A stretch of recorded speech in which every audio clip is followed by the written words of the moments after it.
विमल, पोलो, जोबा केसरी, हर पल मनाओ केसरी त्योहार। नागालैंड विश्वविद्यालय में आप हिंदी पढ़ाते हैं? जी सर, मैं हिंदी पढ़ाता हूँ। वहाँ कितने लोग हिंदी पढ़ते हैं? सर लगभग जो है अभी तो हमारे जो फैकल्टी हैं, क्योंकि वहाँ बीए में हिंदी नहीं है और इंटर तक हिंदी है तो दिक्कत होती है, लेकिन यूनिवर्सिटी में एमए और पीएचडी हिंदी से होता है। तो लगभग अभी बच्चों की संख्या पढ़ाई 12th तक हिंदी है, ग्रेजुएशन में हिंदी नहीं है? नहीं, कॉलेजों में हिंदी नहीं है, लेकिन कुछ MIL के रूप में, मॉडर्न इंडियन लैंग्वेज के रूप में कुछ कॉलेजों में हिंदी है। तो उससे बच्चे हमारे पास आते हैं और कुछ असम के बच्चे हैं, अरुणाचल के बच्चे वो आते हैं। तो आप पोस्ट ग्रेजुएशन एमए को पढ़ाते हैं? एमए को पढ़ाते हैं और पीएचडी हम लोग कराते हैं। एमए में कितने बच्चे हिंदी में पढ़ रहे हैं? अभी तो वहाँ पे लगभग 10 बच्चे हैं बस? हाँ, एक सेमेस्टर में 7 बच्चे हैं, एक में जो है 2 बच्चे हैं, लेकिन ये संख्या बढ़ती घटती रहती है। अरे यार, हिंदी का इतना प्रचार प्रसार हो रहा है। वो केंद्रीय विश्वविद्यालय नागालैंड एमए में एक सेमेस्टर में 7, एक में 2। हाँ सर, तो अभी और फैकल्टी कितने हैं? 4 स्टूडेंट 9, पढ़ाने वाले 4। लेकिन पीएचडी भी 22 है सर।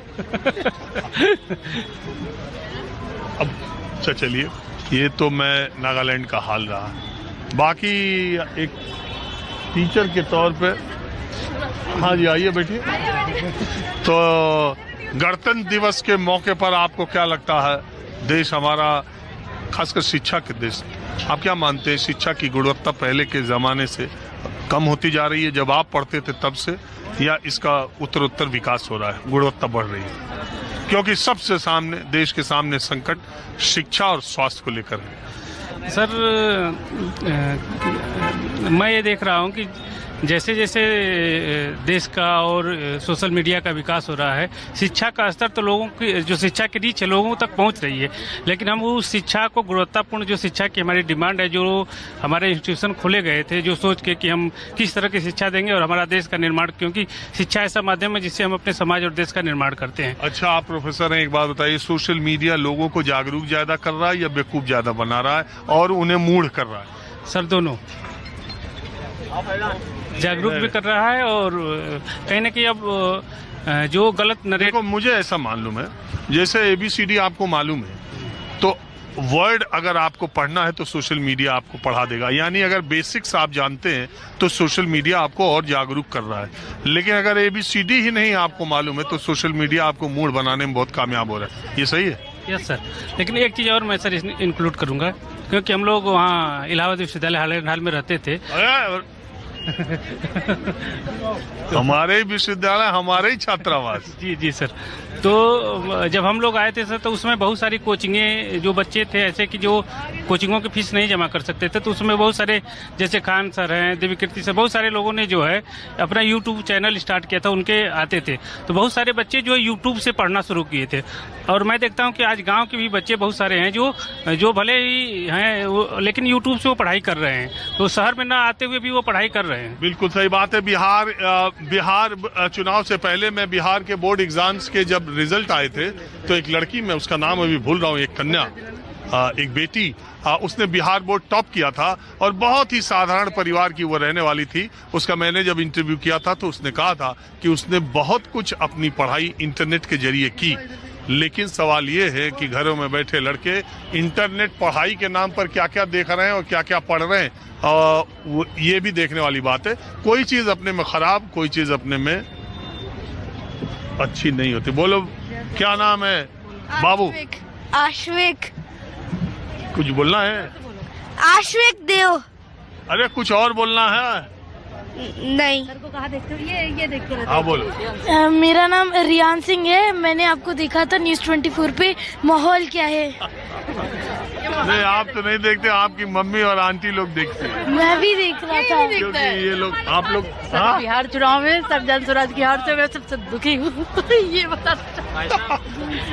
आप जनसुराज की हार से बिहार चुनाव में क्यों दुखी हैं? इसलिए कि मुझे लगा उनका मुद्दा सही था, वो सही चीज। मुद्दा तो बिल्कुल सही था उनका। सर मैं इतना दुखी हूँ कि मैं बता नहीं सकती। मैं अब दिल्ली में रहती हूँ, बिहार से ही पढ़ी हूँ मैं, बट मैं शायद बहुत ज्यादा लोगों को नहीं कर पाई। सोचिए आज भी लोग वहीं रह गए। एक मौका मिला था जहाँ लोग अपने आप को कर सकते थे, बट देखिए बात यह है कि उनका मुद्दा तो सही था, लेकिन बात यही है कि आजादी के इतने सालों के बाद गणतंत्र दिवस 77वां हम मना रहे हैं, लेकिन पहले के मुकाबले धर्म के आधार पर, जातियों के आधार पर हम पहले से ज्यादा बट गए हैं। मुझे इतना दुख है इस बात को, मैं आज सब मीडिया पे बोल दे रही हूँ, मुझे बहुत बहुत दुख है इस चीज का।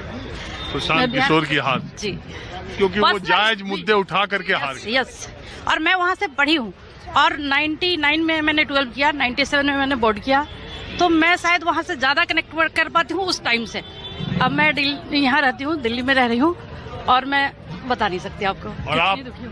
मैं बिहार से हूँ, सिस्टर है। मैं समझ गया कि मैं भी बिहार से हूँ, मैं चंडीगढ़ में रहता हूँ। मैं समझ गया कि आप लोग देखती होंगी तो बच्चों का वो नहीं होता तो शायद मैं वहाँ जाकर के कुछ करती, और मैं करती और करूंगी, शायद मैं आगे। बहने हाँ जी, मैं आगे जाकर कुछ करूंगी।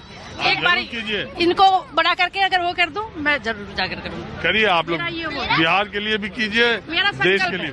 मेरा संकल्प है। चलिए आप लोग रुके, बात किया, बहुत शुक्रिया। मैं आपको बता रहा हूँ, अभी रुक जाइए। Happy Republic day, happy Republic day. अगले इंडिपेंडेंस डे पे मिलेंगे। चलो, बहुत शुक्रिया आप लोग का। जाइए, खूब भगवान आपको खूब स्वस्थ और मस्त। बाय। हमारा कार्यक्रम, इसमें आपको मालूम है कैमरा ऑफ होता नहीं, एडिटिंग होती नहीं, जो जैसे चलता रहता। आज मैंने तय किया था कि गणतंत्र दिवस के मौके पर अब एक उन्मुक्तता का माहौल रहता ही है, सबका त्योहार है, पूरे देशवासियों का त्योहार है, तो जो जैसे बात करेगा, जिस मुद्दे पर करेगा, मैं उस मुद्दे पर करूंगा। आप कुछ बोलना चाह रहे थे, बोलिए। ना ऐसा कुछ नहीं। बोलिए यार, गणतंत्र दिवस पे नहीं बोलेंगे तो कब बोलेंगे? बस लोकतंत्र का त्योहार है, खुशी से मनाइए, यही है, और क्या बोलना है। बहुत लोग कहते हैं कि लोकतंत्र बड़ा इस समय उस पे आसन्न खतरा है, तो बड़ा हमें तो नहीं लगता,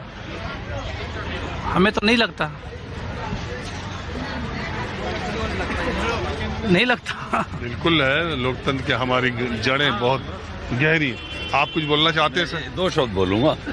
आज राजनीति और धर्म से हटकर मैं सिर्फ यही संदेश देना चाहता हूं कि सबसे पहले कि काश कोई ऐसा मजहब चलाया जाए जिसमें इंसान को इंसान बनाया जाए। बस यही बात खत्म करता हूं। किसकी लाइन है ये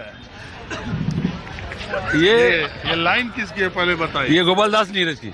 बिल्कुल, इसी महीने उनका पीछे गोपाल दास नीरज की लाइन है। मैं थोड़ा सा शौक रखता हूं, थोड़ा सा मुशायरों में और कवि सम्मेलनों में जाने का। नहीं, जाके सुनाते हैं या सुनते हैं? नहीं, कभी कभी सुनाने का मौका भी मिल जाता है। तो आप अपना कुछ सुनाइए।